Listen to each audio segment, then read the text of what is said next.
The Galactic Combat Academy's training arena hummed with the familiar blue glow of energy shields as Cadet Zephyr 9 adjusted his weapon grip. The Altarian's forearms moved with practiced precision, each limb operating independently as he calibrated his plasma rifle for the morning's combat simulation. Around him, cadets from a dozen different species prepared for what their instructors called routine training exercises, though everyone knew these sessions determined who would advance to elite military units and who would wash out to support roles. Today's scenario involves hostage rescue in a confined space, announced drill instructor Korath, his crystalline silicate form refracting the arena's lighting into prismatic patterns across the walls. You will work in teams of 4. Failure to protect civilian targets results in immediate exercise termination. Zephyr 9's mandibles clicked nervously. This was his third attempt at passing the Advanced Combat certification. His previous failures had nothing to do with his marksmanship or tactical knowledge. Both were exemplary for his species. The problem was his tendency to freeze when unexpected variables entered combat situations. The Academy's psychological evaluations suggested he lacked the adaptability required for frontline military service. The arena's massive doors hissed open, and a new figure entered the staging area. Conversations died as every cadet turned to stare. She was human, a species so rare in Galactic Federation space that most cadets had only seen them in historical documentaries about the Outer Rim conflicts. Humans were classified as a developing civilization and typically restricted from advanced military training facilities. She appeared young by human standards, probably in her early 20s, with short brown hair and unremarkable features that would blend into any crowd. What caught everyone's attention wasn't her appearance, but her complete lack of standard academy equipment. While every other cadet wore regulation armor and carried assigned weapons, she dressed in simple civilian clothing, dark pants, a plain shirt, and worn boots that looked like they'd walked through multiple star systems. "Attention, cadets," Karatha's voice cut through the murmurs. "This is Observer Chun. She will be monitoring today's exercises for the Academy's Xenological Research Department.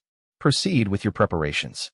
Zephyr 9 found himself assigned to Team Delta along with Crox, a heavily muscled Borvac whose species was renowned for their physical strength, and Shimmer of Stars, a graceful ethereal whose translucent form could phase through solid matter at will.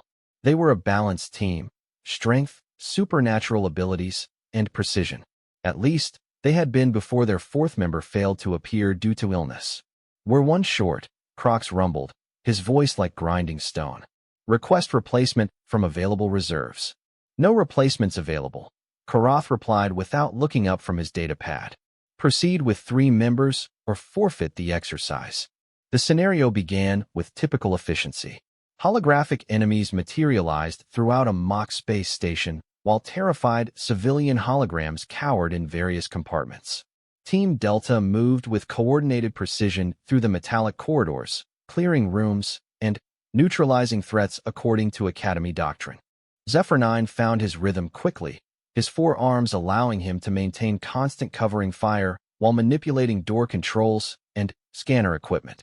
Crox bulldozed through heavier resistance, his natural armor deflecting energy weapons that would incapacitate most other species. Shimmer of Stars scouted ahead, phasing through walls to identify enemy positions and hostage locations. They were making excellent time until they reached the station's central hub. The scenario's architects had designed a particularly challenging situation: 12 hostages scattered across multiple levels with enemy forces using them as human shields. Standard doctrine called for systematic clearing of each level, but the timer showed insufficient time remaining for such an approach. Success required improvisation and risk-taking, exactly the qualities that typically caused Zephyr 9 to freeze up. "We need to split up," Shimmer of Stars suggested, her melodious voice carrying harmonics that most species found soothing. "I can phase through and identify exact positions while you two create diversions." Crox nodded, already moving toward the main stairwell. "I'll draw fire from the upper levels. Zephyr, you handle the lower sections." It was a sound plan, but Zephyr 9 felt the familiar paralysis creeping into his limbs. Too many variables, too many things that could go wrong. What if the enemy had adapted to their tactics? What if splitting up left them vulnerable to coordinated counterattacks? What if a massive explosion rocked the entire arena? Emergency lighting activated as the main power grid flickered. This wasn't part of the simulation. Through the arena's observation windows, Zephyr 9 could see instructors rushing to emergency stations while automated systems blared warnings about containment breaches and unauthorized weapon discharges. "What's happening out there?" Crocs demanded, but before anyone could answer, the arena's door burst open. 3 figures in black combat armor stormed through the entrance, weapons raised and scanning for targets. These weren't instructors or academy personnel. Their equipment bore no Federation markings, and their movements carried the predatory efficiency of experienced killers. Real targets confirmed. One of them spoke into his comm unit. Initiating extraction protocol. The observer, Chun, had been standing near the arena's control panel when the intruders entered. Zephyr 9 watched in horror as the lead attacker raised his weapon toward her. She was just a human civilian, completely defenseless and clearly terrified. Without thinking, Zephyr 9 raised his training rifle, but hesitation struck him again. The weapon wasn't designed for actual combat. Its power output was regulated for training simulations. Against real military-grade armor, it would be useless. Then, something extraordinary happened. Chun moved with fluid grace, stepping inside the attacker's weapon arc before he could fire. Her hand closed around the barrel of his rifle, and what followed defied every assumption about human physical capabilities that Zephyr 9 had learned in xenobiology classes. She twisted the weapon from the attacker's grip with casual ease, as if disarming someone twice her size required no more effort than opening a door. The armored figure stumbled backward, clearly shocked by the unexpected resistance. Chen examined the weapon in her hands with calm curiosity, turning it over like she was studying an interesting artifact. The rifle was a military-grade Devastator-class plasma weapon, capable of punching through starship hull plating. Its weight alone should have been challenging for someone of her apparent build. The arena's automated defense systems, designed to monitor and analyze all combat within the facility, suddenly activated with a series of electronic tones that none of the cadets had ever heard before. Holographic displays materialized throughout the space, showing sensor readings and classification data. Warning: the arena's AI announced in its usual calm tone. Unregistered combatant detected. Beginning threat assessment. Scanner beams swept over Chun from multiple angles as she stood there holding the captured weapon. The displays filled with scrolling data, biological readings, physical capability estimates, threat level calculations. The other 2 attackers had frozen, clearly confused by the unexpected development. Then, the scanners completed their analysis. Classification: Unclassified Apex, the AI announced. Threat level: immeasurable. Recommend immediate facility lockdown and evacuation. The arena fell silent except for the hum of the scanners continuing their futile attempts to categorize what they had detected. Chen looked up at the nearest sensor cluster with what appeared to be mild amusement. "That's new," she said quietly, her voice carrying clearly in the sudden stillness. The 2 remaining attackers exchanged glances before slowly raising their hands in surrender. Whatever they had come here to accomplish, it clearly hadn't included dealing with something the Academy's most advanced systems couldn't classify. Zephyr 9 stared at the human woman who had just been tagged as an unclassified apex by sensors designed to evaluate the combat potential of every known species in the galaxy. She still looked like an unremarkable civilian observer, but the weapon in her hands, and the ease with which she had acquired it, suggested something far more dangerous lurked beneath that ordinary appearance. "Well," Chen said, looking around at the stunned cadets and surrendering intruders, "I suppose this training exercise just became significantly more interesting." The surrender of the 2 remaining attackers should have ended the immediate crisis, but Chen's casual dismissal of the arena's classification system sent ripples of unease through everyone present. Academy Director Thalen Cobb burst through the main entrance, his 6 insectoid legs carrying his bulbous form with surprising speed as emergency response teams flooded in behind him. "Secure the area immediately," Thalen Cobb commanded, his compound eyes taking in the scene with rapid movements. "Detain the intruders and escort all cadets to He stopped mid-sentence when he spotted Chen standing calmly in the center of the arena, still holding the confiscated weapon. Observer Chen. The director's voice carried a note of confusion. The automated systems indicate you've been classified as an unclassified apex. This is clearly a malfunction in our scanning equipment. Please surrender the weapon to security personnel for proper disposal. Chen tilted her head slightly, studying the weapon in her hands with apparent interest. Actually, Director, I don't think your scanners are malfunctioning. They're just encountering something outside their programming parameters.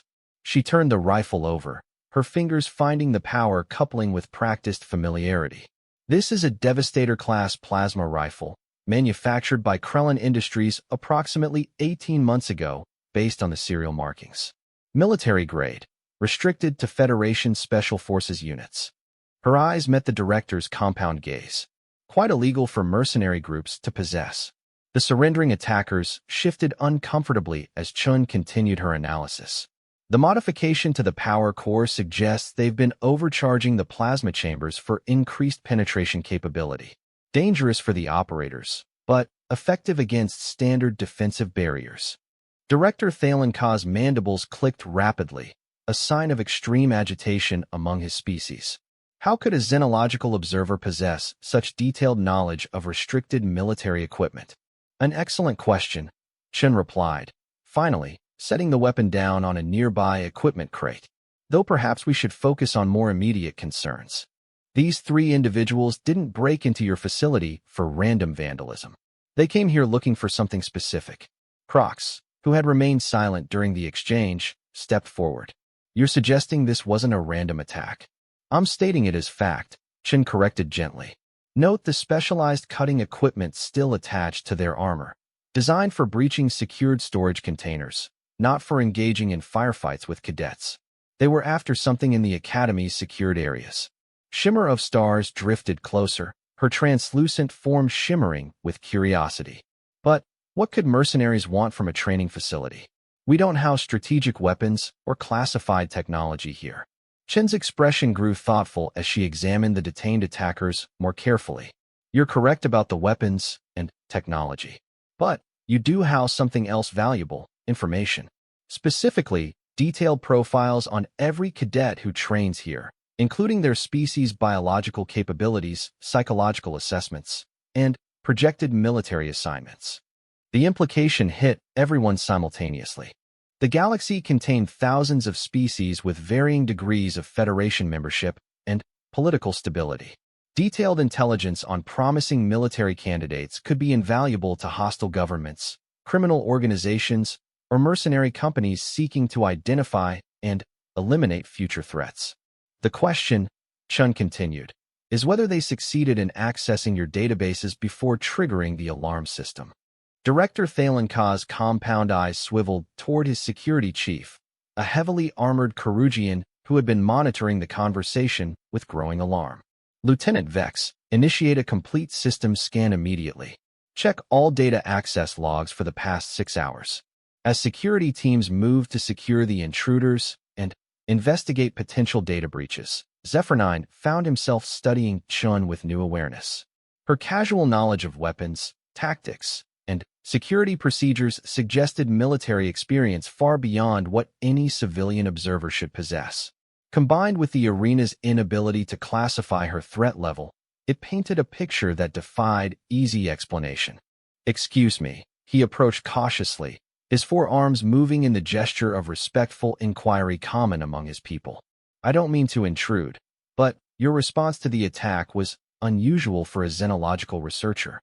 Chen turned toward him with a slight smile. You're Cadet Zephyr 9. Your instructors note that you possess exceptional technical skills and tactical knowledge, but struggle with adaptability in fluid combat situations. The accuracy of her assessment startled him. How do you know my psychological evaluation results? I read all the cadet files before arriving, she replied simply. Standard protocol for observational studies. Your specific challenge interests me because it's actually quite common among species with highly analytical cognitive structures. Your people excel at processing complex information and developing optimal solutions, but you struggle when situations change faster than you can calculate new approaches. Crocs joined the conversation, his massive frame casting a shadow over both of them. Are you suggesting that analytical thinking is a weakness in combat? Not at all. Chen shook her head. I'm suggesting that Zephyr 9 has been taught to view it as a limitation rather than an advantage. His hesitation isn't cowardice or incompetence. It's his mind recognizing that standard academy doctrine may not be the optimal approach to a given situation. She gestured toward the area where the attack had occurred. When those three intruders entered, every cadet's training told them to take cover and wait for proper authorities. Zephyr 9's analytical mind recognized that the civilians in the arena would be dead before help arrived, but he couldn't reconcile that reality with his programmed responses. The observation stung because it was entirely accurate. Zephyr 9 had indeed recognized the immediate threat to innocent lives, but his training had created a conflict between following doctrine and taking initiative. So what should I have done? He asked. Exactly what you did, Chen replied. You raised your weapon and prepared to act. The fact that I intervened before you could fire doesn't change the fact that you overcame your analytical paralysis when it truly mattered. Shimmer of Stars drifted closer, her melodious voice carrying notes of confusion. But if you're here to observe our training methods, why did you intervene in the attack? Wouldn't passive observation provide more accurate data? Chen's expression grew more serious. Because sometimes maintaining your cover becomes less important than preventing unnecessary deaths. And because I suspected these weren't random attackers, I've been tracking this particular mercenary cell for several weeks. The admission created another moment of silence as the implications sank in. Chen wasn't just a xenological observer studying training methods. She was actively investigating threats to the academy, which suggested connections to Federation intelligence or military organizations. Who are you really? Zephyr 9 asked directly. Before Chen could answer, Lieutenant Vex approached with visible agitation. Director, we have a problem. The intruders successfully accessed our cadet database before triggering the alarm. Complete files on approximately 400 promising cadets from restricted species have been copied and transmitted off-site. Director Thalenkaw's compound eyes darkened. This is a catastrophic security breach. Those files contain detailed analysis of our most promising candidates' capabilities, weaknesses, and projected assignments. In the wrong hands, such information could be used to target and eliminate an entire generation of Federation military leadership. Chen nodded grimly, which explains why they were willing to risk a direct assault on a military academy. The intelligence value of those files far outweighs the risks involved in acquiring them. She turned toward the detained attackers. The transmission suggests they were working for someone with significant resources and long-term planning capabilities. Random mercenaries don't typically have access to the communication networks required for real-time data theft during active operations. Can we trace the transmission? Crocs asked. Unlikely, Lieutenant Vex replied. They used a cascading relay system through multiple star systems. By the time we identify the first relay point, the data will have been distributed to dozens of potential recipients. Chen studied the captured weapon she had set aside earlier. Perhaps, but they made one significant error in their planning. Which was? Director Thalenkaw inquired. They assumed their intelligence about Academy defenses was current and accurate. Chen replied with a slight smile. They prepared for automated security systems, standard cadet resistance, and normal instructor response times. They didn't prepare for an unclassified apex. The arena's AI system, which had been quietly processing data in the background, suddenly activated again. Alert! Additional analysis of captured combatants reveals non-standard equipment modifications consistent with hegemony military doctrine. Every person in the arena froze. The hegemony was a hostile alliance of species that had been conducting low-level warfare against Federation expansion for decades. If they were actively targeting Academy cadets, it suggested a significant escalation in their military strategy. This changes everything, Director Thalenkaw said quietly. We're not dealing with random mercenaries or criminal organizations. This is an act of war. Chen picked up the confiscated weapon again, her movements precise and purposeful. Not yet. But it will be if we don't recover that stolen data before they can act on it. She looked around at the assembled cadets, her gaze settling on Zephyr 9, Crocs, and Shimmer of Stars. Your training exercise just became a real mission. The Academy's Emergency Command Center buzzed with activity as Federation intelligence analysts worked frantically to trace the stolen data transmission. Chun stood before a massive holographic display showing star charts and communication relay points, her fingers dancing across control interfaces with practiced efficiency that made it clear she had used such systems before. The transmission used a quantum-encrypted burst protocol, she explained to Director Thalen and the assembled senior staff. Highly sophisticated, but it leaves distinctive electromagnetic signatures that we can track if we move quickly enough. Zephyr 9 watched from the observation area where he and his teammates had been ordered to wait. The casual ease with which Chin operated military intelligence equipment confirmed what he had already begun to suspect. She was no ordinary xenological researcher. I've identified the first relay point, Chin announced. A communications satellite in the Kepler 442 system, approximately 6 hours away at maximum hyperspace velocity.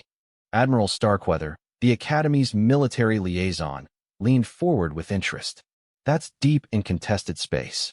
Any pursuit mission would risk engagement with hegemony patrol forces. Which is why they chose it, Chin replied.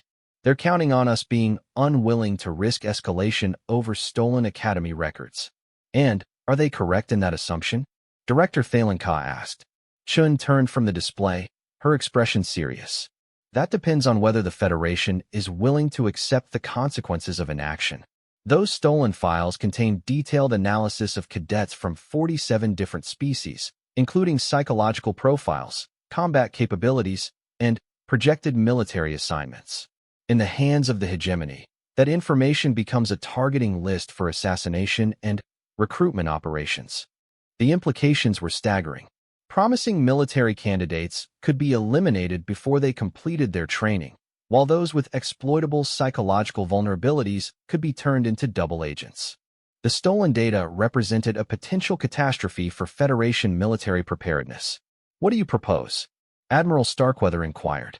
A small, fast pursuit team using a reconnaissance vessel, Chin replied immediately. Large enough to handle resistance at the relay point, small enough to avoid detection by hegemony patrols. We intercept the data before it can be distributed beyond the first relay. And if we encounter significant enemy forces? Chin's smile held no humor. Then we adapt. 20 minutes later, Zephyr 9 found himself in the Academy's restricted hangar bay, staring at a sleek vessel that definitely didn't belong in any training facility inventory.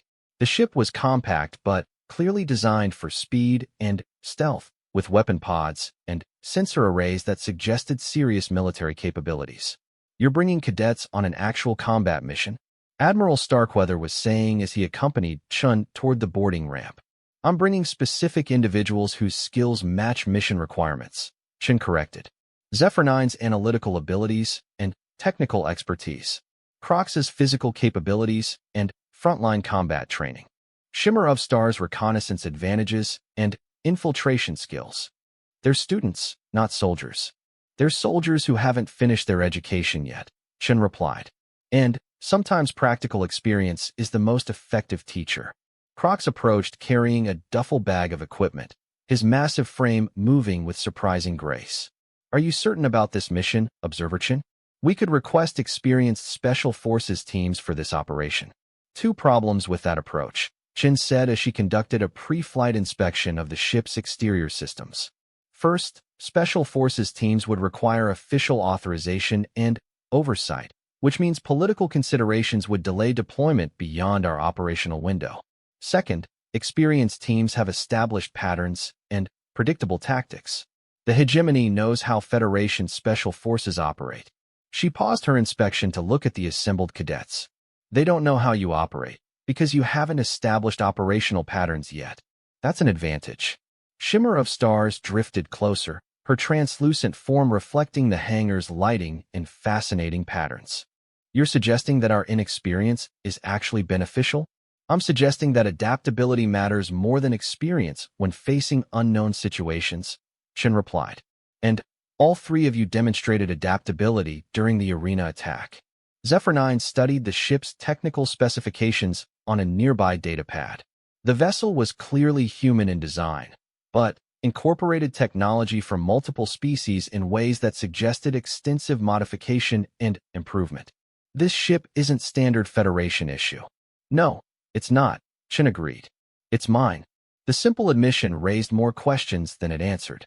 Human civilians didn't typically own military-grade spacecraft equipped with classified weapons systems and stealth technology.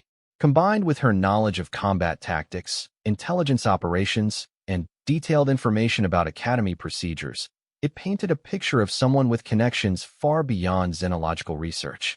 Who are you really? Crox asked the question that all three cadets were thinking. Chen paused in her pre-flight preparations and turned to face them directly. My name is actually Dr. Sarah Chun, and I am affiliated with the Xenological Research Department. But I'm also a field operative for Federation intelligence, and I've been investigating hegemony infiltration attempts against military academies for the past 18 months. She gestured toward the ship. This vessel is officially classified as a research platform for extended observation missions. Unofficially, it's designed to go places where regular Federation ships can't operate safely. Zephyr 9's analytical mind processed the implications quickly. You've been using the observer assignment as cover for intelligence gathering operations. Correct. The Academy attack wasn't random. It was the culmination of a long-term intelligence operation targeting Federation military training facilities. The stolen cadet files were the primary objective, and my presence here was intended to prevent exactly this scenario. But you failed to prevent the theft, Shimmer of Stars pointed out, not unkindly. True, Chen acknowledged. Which is why we need to recover the data before it can be distributed. Consider this your advanced training in real-world operations. The next few hours passed in intensive preparation as Chun briefed them on the mission parameters and ship operations. Her teaching style was unlike anything they had experienced at the Academy, focused on practical application rather than theoretical doctrine, with emphasis on creative problem-solving over rigid adherence to established procedures. The ship itself was a marvel of engineering, incorporating human innovation with alien technology in ways that created capabilities none of the individual components could have achieved alone. The propulsion system used Altarian quantum drives enhanced with human power distribution networks. The weapons systems combined Carugian plasma technology with human targeting computers. Even the life support systems represented a fusion of multiple species environmental engineering. Humans seem to excel at integration and improvement of existing technologies, Zephyr 9 observed as Chen walked them through the ship's systems. It's one of our more useful traits, Chen agreed. We're not the strongest or fastest or most technologically advanced species in the galaxy, but we're good at taking disparate elements and making them work together in new ways. As they prepared for departure, Admiral Starkweather provided final mission authorization with obvious reluctance. This operation is classified as observation and reconnaissance only. You are not authorized to engage enemy forces unless directly threatened. Chen nodded diplomatically. Understood, Admiral. Once they were aboard and sealed for departure, she turned to the cadets with a different expression. Official orders are observation and reconnaissance only. Practical reality is that we're going to recover that stolen data by whatever means necessary. The ship lifted off smoothly, its stealth systems engaging as they cleared the Academy's traffic control zone. Within minutes, they were accelerating toward the hyperspace jump point, beginning a pursuit mission that would take them deep into contested space. So what happens if we actually catch up to these mercenaries? Crox asked as he familiarized himself with the ship's defensive systems. Chen's smile was predatory. Then, you get to find out why the Academy's scanners classified me as an unclassified apex. As they entered hyperspace, Zephyr 9 found himself wondering if their real education was just beginning. The Kepler 442 Systems Communication Relay Station hung in the void like a metallic spider, its antenna arrays reaching out into space to capture and redirect quantum-encrypted transmissions across multiple star systems.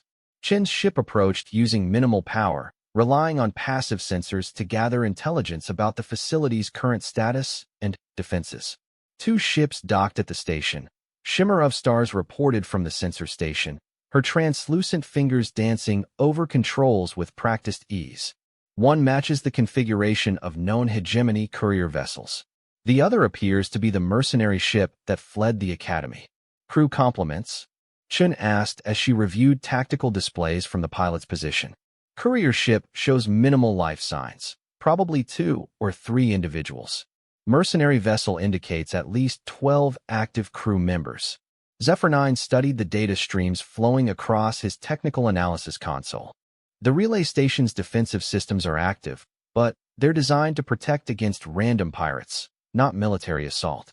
Standard energy barriers, automated weapons platforms, basic sensor nets. Can you disable them? Chun inquired. Given enough time, yes. But any intrusion attempt will trigger automatic distress signals to hegemony military commands. Chun nodded, apparently unsurprised by this complication. Which means we need to complete our mission before reinforcements can arrive. How long until those distress signals reach the nearest hegemony patrol? Approximately 47 minutes, Zephyr 9 calculated after consulting stellar communication charts. Then, we have 45 minutes to infiltrate the station, recover the stolen data, and escape before we're completely outnumbered. Chen's tone remained calm despite the challenging timeline. Fortunately, I've dealt with similar situations before. She activated the ship's communication system and opened a channel to the relay station. Kepler, 442 relay station. This is independent courier ship Wanderer requesting emergency docking clearance. We have critical medical supplies for transfer to your hegemony vessel. The response came quickly. Wanderer, you are not on our scheduled arrival manifest. State the nature of your medical emergency. Plague outbreak on Rigel colony requires immediate intervention. We're carrying specialized pharmaceutical compounds that must be delivered to hegemony medical teams within the next 6 hours, or the situation becomes irreversible. There was a longer pause before the station responded. Wanderer, proceed to docking bay 7. Prepare for full biological containment protocols. Chun closed the channel and turned toward the cadets. Congratulations. You've just received your first lesson in tactical deception. Sometimes the best way to infiltrate a facility is to convince them to invite you inside. As they approached the docking bay, Crocs reviewed the mission equipment Chun had provided. These biosuits are military grade, but they're designed to look like civilian hazmat gear. Attention to detail matters in this line of work, Chun agreed. The key to successful infiltration is making sure every element of your cover story can withstand casual inspection. The docking procedure went smoothly, with the station's automated systems guiding them into the appropriate bay. Through the ship's viewports, they could see technicians in protective gear preparing biological containment protocols. Remember the plan, Chun said as they prepared to disembark. Shimmer phases through the station's internal structure to locate the primary data storage facility. Zephyr accesses the station's computer systems to identify where our stolen files are being processed. Crocs and I handle any direct confrontations with station security or mercenary crew members. And if something goes wrong? Shimmer of Stars asked. Then, we adapt, Chun replied, echoing her earlier comment to Admiral Starkweather. One advantage of working with a small team is that you can change plans quickly when circumstances require it. They disembarked into the station's receiving bay, where a nervous-looking hegemony technician waited to escort them through decontamination procedures. Chun played her role perfectly, discussing fictional plague symptoms and pharmaceutical interventions with convincing medical terminology while the cadets remained silent in their support roles. Your cargo manifests indicate extremely hazardous biological agents, the technician said as they moved through the station's corridors. Our containment protocols may not be sufficient for safe handling. That's why we're here to supervise the transfer personally, Chun replied. These compounds require specialized handling techniques that aren't widely known. The conversation provided cover for reconnaissance as they moved deeper into the station. Zephyr 9 used his analytical training to memorize corridor layouts and security checkpoint locations, while Shimmer of Stars identified potential infiltration routes through the station's internal structure. The station's communication center is located in Section 7, Chun said quietly as they passed a junction. That's where they would process and retransmit stolen data files. When they reached the designated transfer area, Chun began setting up fictional medical equipment while the cadets prepared for their actual mission. The hegemony technician excused himself to coordinate with the courier ship's crew, leaving them temporarily unsupervised. Execute, Chen said simply. Shimmer of stars immediately phased through the nearest bulkhead, disappearing into the station's internal structure. Zephyr 9 connected his portable interface to a maintenance terminal and began infiltrating the station's computer networks. Crocs positioned himself to guard against interruptions while Chun continued her performance as a medical specialist. I've located the communication center. Shimmer's voice came through their internal communication network. Two individuals working with multiple data processing terminals. They appear to be analyzing the stolen Academy files. Can you identify the specific data? Chun asked while pretending to calibrate medical scanners. Negative. Too much electromagnetic interference from the processing equipment. Zephyr 9's fingers moved rapidly across his interface as he navigated the station's security systems. I'm accessing their data storage networks now. The stolen files are being copied to multiple secure servers throughout hegemony space. How many copies have been transmitted? Chun inquired. 7 complete transmissions to different destinations. But the master copy is still here, being used for detailed analysis. Chen's expression grew serious. Which means we need to destroy not just the local copy, but also disrupt the transmission network to prevent further distribution. That would require overloading the station's primary communication array, Zephyr 9 calculated. Possible, but it would definitely trigger automatic distress signals. How long until hegemony reinforcements arrive? 28 minutes remaining in our operational window. Chen nodded decisively. Sufficient time if we move quickly. Shimmer, can you access the communication center directly? Affirmative. But there are 2 armed guards in addition to the technicians. Crocs, and I will create a distraction. When the guards respond to investigate, you and Zephyr infiltrate the communication center and destroy the stolen data. The plan required precise timing and coordination, but Chen's confidence was infectious. As she led Crocs toward the station's main corridor, Zephyr 9 found himself wondering how a xenological researcher had developed such tactical expertise. Ready? Chen asked over their communication network. Ready. 3 voices replied simultaneously. Implementing distraction protocol now. The explosion that followed was carefully calibrated to suggest system malfunction rather than sabotage, but it was large enough to trigger every emergency alarm in the station. As hegemony personnel rushed to investigate the apparent crisis, Shimmer of Stars phased directly into the communication center, while Zephyr 9 accessed the facility through a maintenance shaft. The 2 technicians working with the stolen data were so focused on their analysis that they barely noticed the emergency alarms. Shimmer materialized behind them with ghostly silence, rendering both unconscious with precise pressure point techniques that Chun had taught her during the hyperspace journey. Security systems disabled, Zephyr 9 reported as his interface connected to the communication center's primary computers. Beginning data destruction sequence. But as he began erasing the stolen Academy files, his analytical mind noticed something troubling. Chun, these files aren't just being analyzed for targeting purposes. They're being used to develop psychological manipulation protocols. Explain. Chen's voice carried a sharp note of concern. The hegemony is using the cadets' psychological profiles to design recruitment and infiltration strategies. They're not planning to assassinate promising Federation officers. They're planning to turn them into double agents. The implications were staggering. Rather than eliminating future Federation leadership, the hegemony intended to corrupt it from within, creating a network of compromised officers in positions of authority throughout the Federation military. New priority, Chen announced. We need to capture that intelligence intact for Federation analysis. Can you copy the manipulation protocols before destroying the cadet files? Possible, but it will take additional time. How much time? Zephyr 9 performed rapid calculations as his systems worked to extract and isolate the relevant data. 12 minutes for complete data extraction.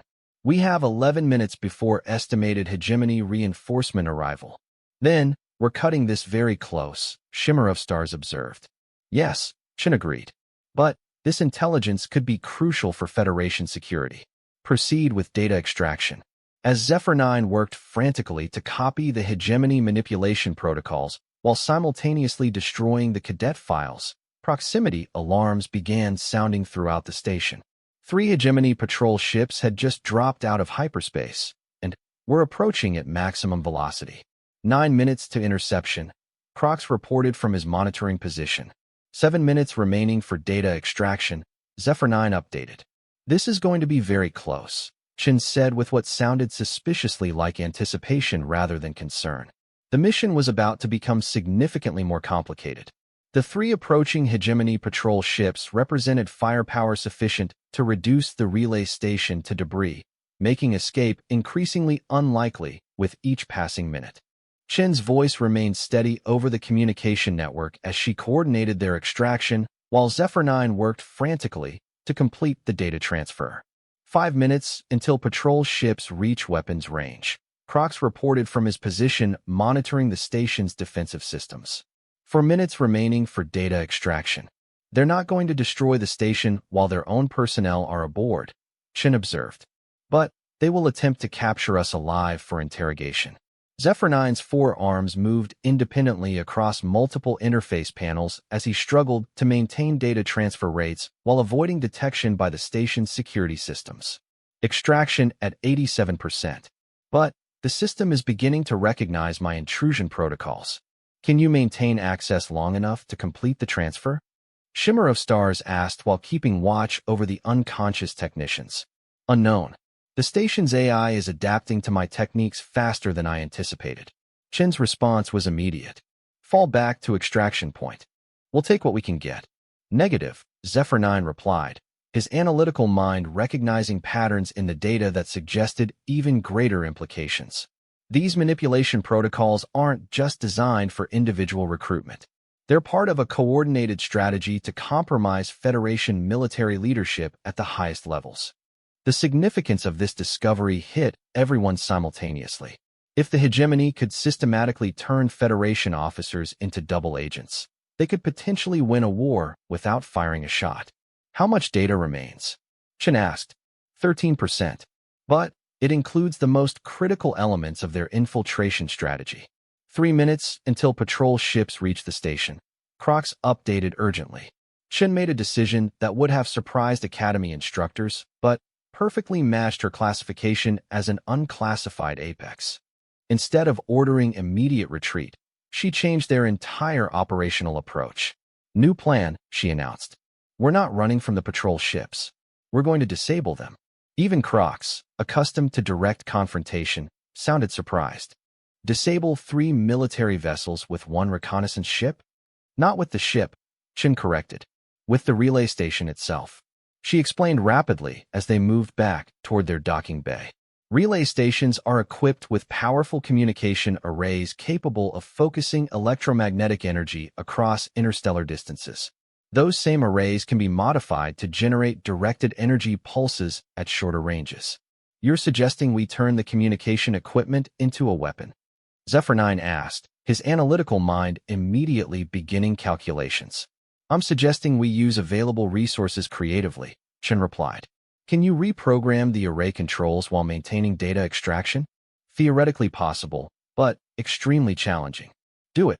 What followed was the most intensive technical challenge any of them had ever attempted. While Zephyr 9 simultaneously managed data extraction and weapon system modification, Shimmer of Stars phased through the station's structure to access manual controls in the Array Control Center. Crox monitored approaching threats and provided security, while Chun coordinated their actions with tactical precision that spoke of extensive combat experience. First patrol ship entering weapons range in 60 seconds, Crox announced. Data extraction at 96%, Zephyr 9 reported. Array modification at 40% completion, Shimmer of Stars added.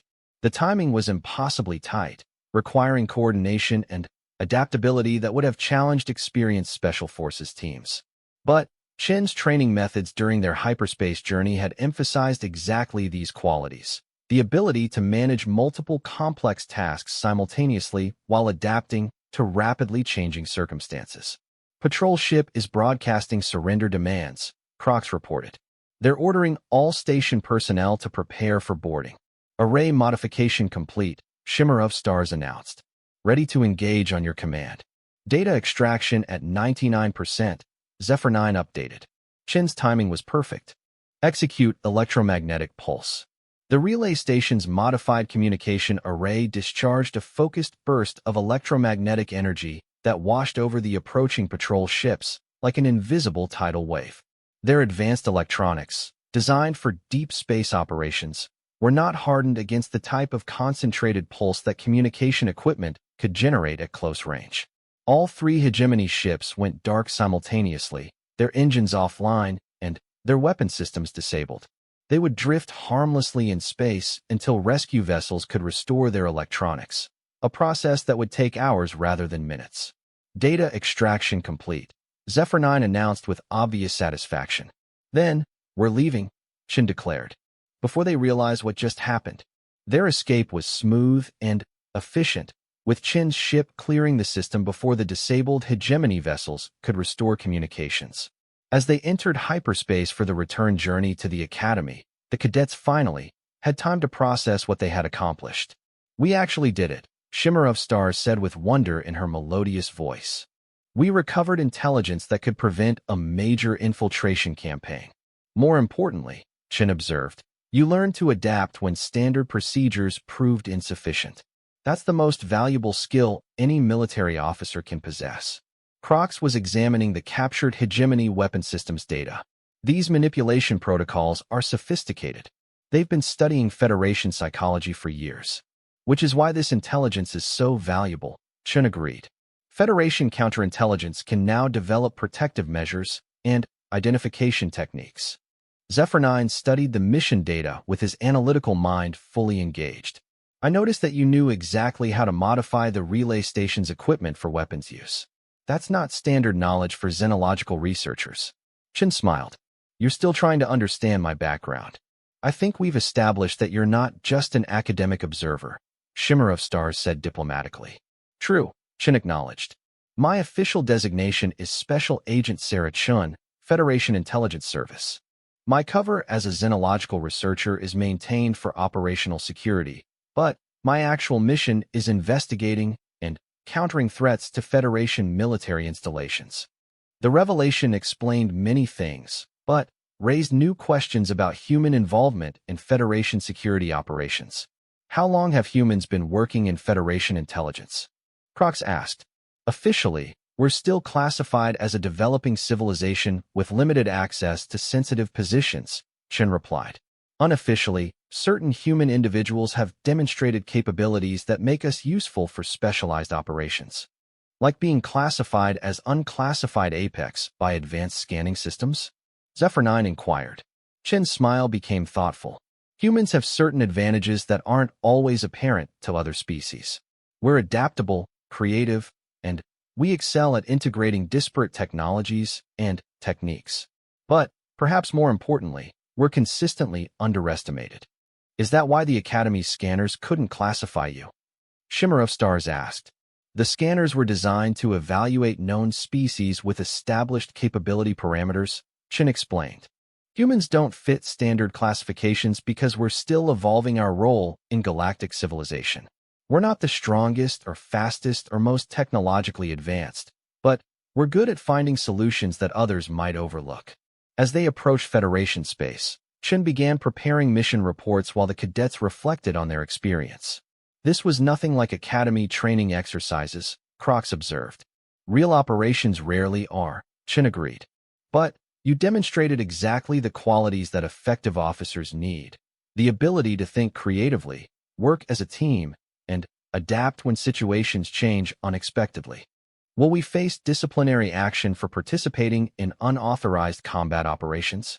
Zephyr 9 asked, his analytical mind considering potential consequences. Unlikely, Chin replied. The intelligence you helped recover will prevent significant damage to Federation security. Your instructors will be more interested in understanding how you succeeded than in punishing you for taking initiative. When they returned to the Academy, their reception was indeed focused on mission debriefing rather than disciplinary action. Director Thalen Ka and Admiral Starkweather listened with growing amazement as Chun presented the captured intelligence about hegemony infiltration strategies. This information could save the Federation from a catastrophic security breach, Admiral Starkweather acknowledged. The psychological manipulation protocols would have been devastating if implemented successfully. Credit belongs to the cadets, Chen replied. Their technical skills, tactical adaptation, and teamwork made the mission possible. Later, as Chen prepared to depart for her next assignment, the three cadets approached her with final questions. Will we see you again? Shimmer of Stars asked. Possibly, Chen replied. Federation intelligence occasionally requires individuals with your particular combination of skills. Are you recruiting us?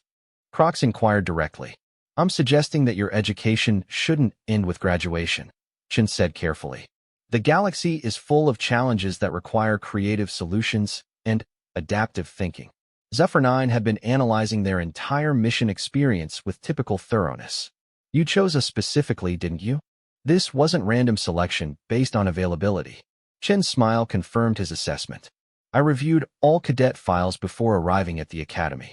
Your psychological profiles indicated individuals who could think beyond standard doctrine when circumstances required it. So this was a recruitment mission disguised as a training exercise, he pressed. This was a necessary operation that provided valuable training opportunities, Chen corrected. Whether it becomes recruitment depends on your choices after graduation. As she prepared to leave, Chen turned back one final time. The academy will teach you to be competent officers. But if you want to be exceptional ones, you'll need to keep learning how to adapt when the rules don't apply. 6 months later, all three cadets graduated with top honors and received offers for advanced training with Federation Special Operations.